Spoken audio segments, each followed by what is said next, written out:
Thank you for watching. Please like and subscribe this channel. Your one thumbs up will take this video to many unreached.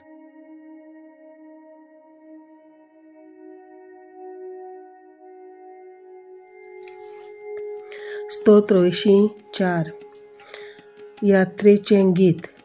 देव मंदिराचे अंतरेक. सर्वेस्परा दलबाराच्या देवा, तुज्या मंदिराचो कितलो हांव मोग करतां. सर्वेस्पराच्या आंगणान रिंगून म्हजो आत्मो आवडेता अंतरेकता. म्हजें काळीज आनीक सगलें आंग म्हजें जिव्या देवाक आनंदान उलासता.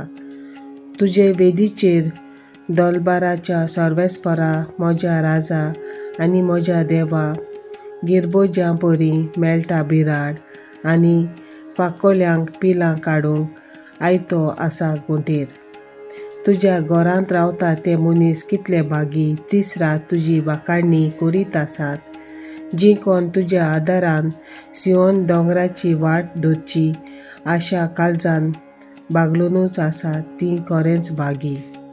कोड्ड्या वळांतल्यान चलतना तांचे पांयां पडल्यान फुट्टात उदकाच्यो झोरी.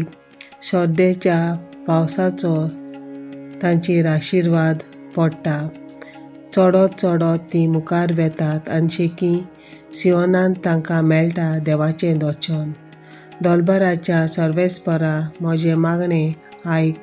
जाकोबाच्या देवा, म्हजे विनोनीक कान दी. आमचेर नदर घाल देवा, आमची राखण कर.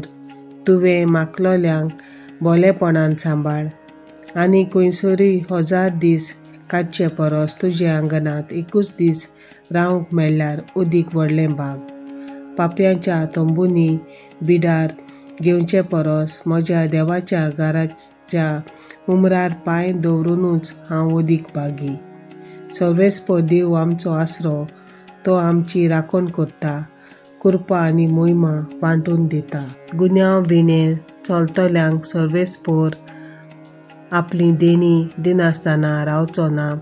दलबाराच्या सर्वेस्परा तुजेर विस्वास ठेवता तो मनीस बागी.